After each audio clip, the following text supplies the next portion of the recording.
Bonjour et bienvenue sur le podcast HPV Positive, le podcast qui t'aide à prendre soin de tes émotions générées par le papillomavirus et à voir ta vie dans son ensemble de façon plus sereine.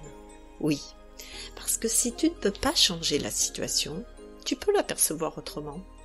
Et ça va t'aider dans tous les domaines de ta vie. Alors, abonne-toi à ce podcast pour savoir comment faire.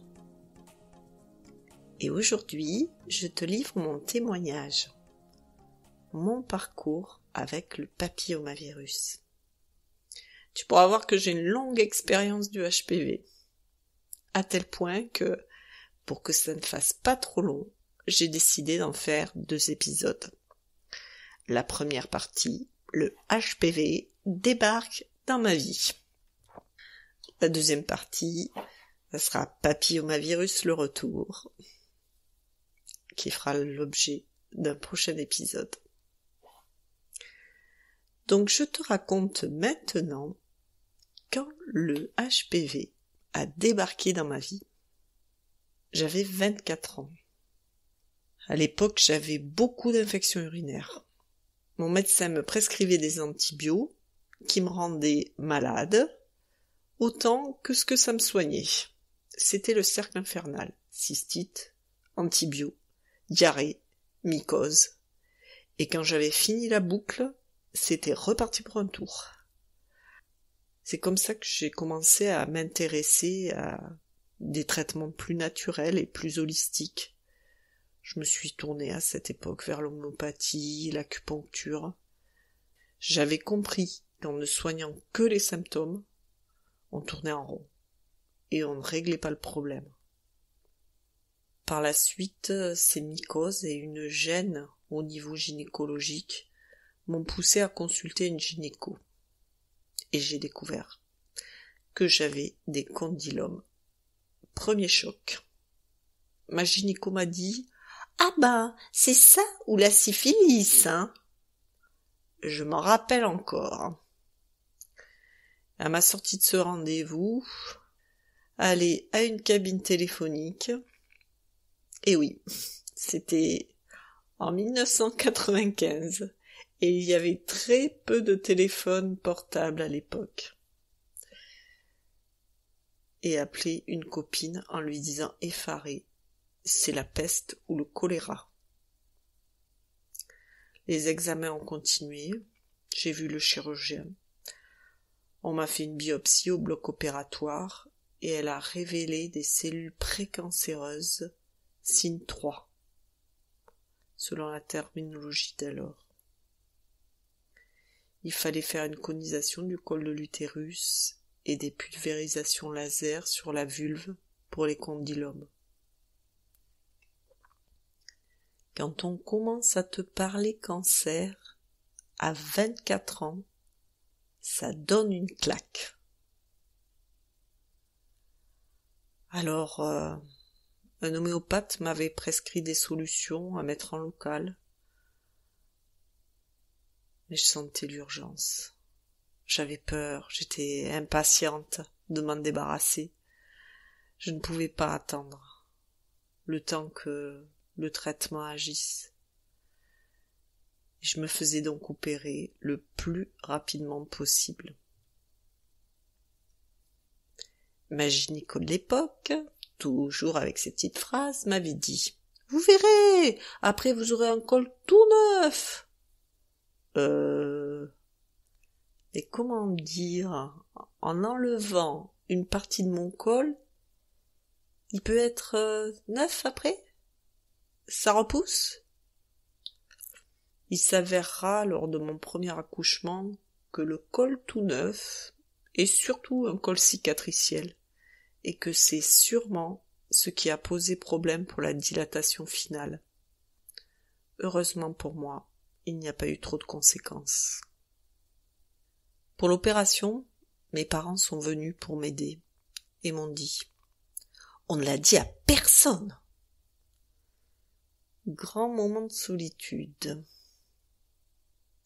Cette petite phrase m'a fait tant de mal qu'elle reste gravée encore dans ma mémoire, presque 30 ans après. sûrement a-t-elle réveillé chez moi un sentiment de culpabilité, d'avoir fait quelque chose de mal, peut-être un sentiment de honte aussi.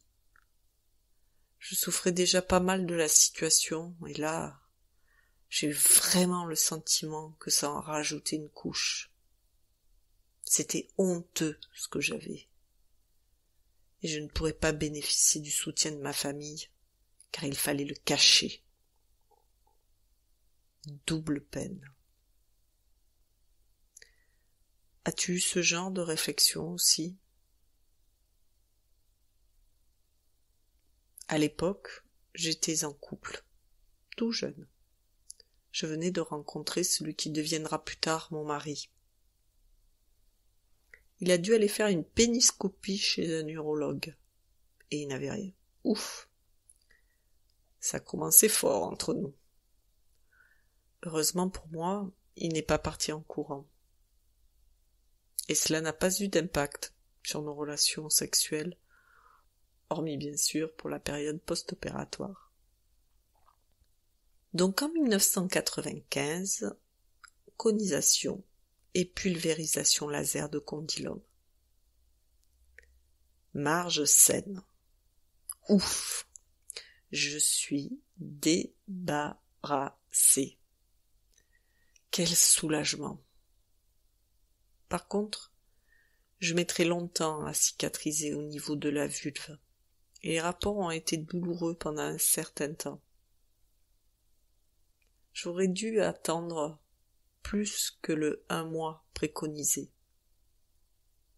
On ne m'avait pas dit que ça pouvait être long. Ça, je pense que ça varie beaucoup d'une personne à l'autre, et c'est vrai que j'ai des difficultés à cicatriser de manière globale. Puis la vie reprend son cours. Je me marie en 1996 et avec quelques difficultés de procréation, j'accouche de mon premier enfant en 1999. Avec le petit problème dont je t'ai parlé tout à l'heure de dilatation au moment où j'arrivais, je sais plus, à 7 ou 8 de dilatation.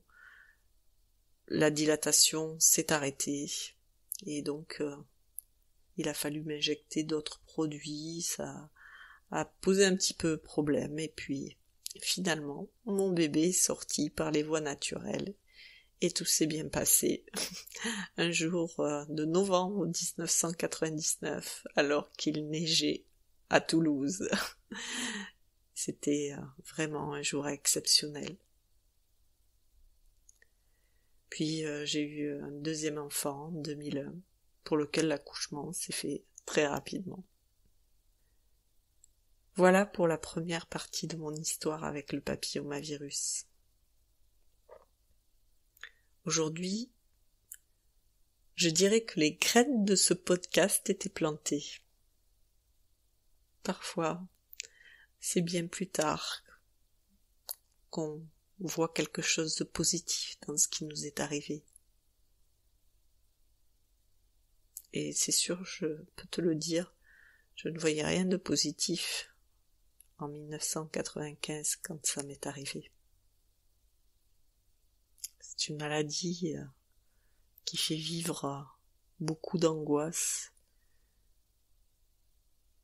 parce qu'il y a des moments d'attente entre les différents tests. Je pense que ça arrive aussi dans d'autres maladies, mais on peut ressentir comme un couperet au-dessus de la tête.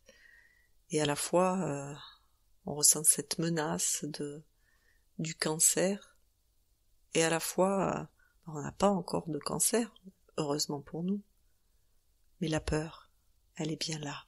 Et ça peut vraiment être soutenant d'être accompagné pour cela. Et c'est bien plus tard, quand j'ai pu vivre sereinement avec le papillomavirus, que je vais avoir envie de mettre à profit tout ce parcours, en apportant une aide, un soutien que je n'avais jamais trouvé à chaque fois que je cherchais un accompagnement en lien avec cette maladie. Alors, dans ce que je viens de te partager, peut-être tu t'es reconnu dans certains passages de mon histoire par rapport à ce que tu as vécu. Peut-être, toi aussi, il y a des petites phrases qui t'ont marqué.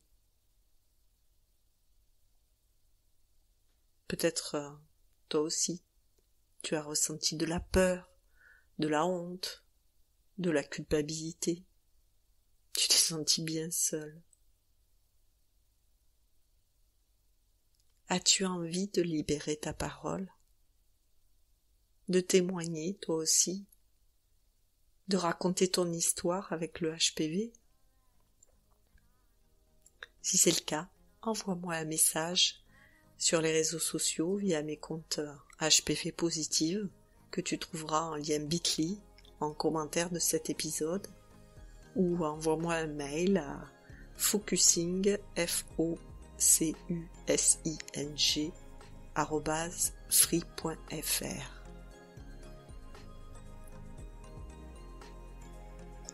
Et si ce témoignage t'a plu, abonne-toi à ce podcast pour être prévenu dès que la deuxième partie de ce témoignage sera en ligne. Prends bien soin de toi. À bientôt.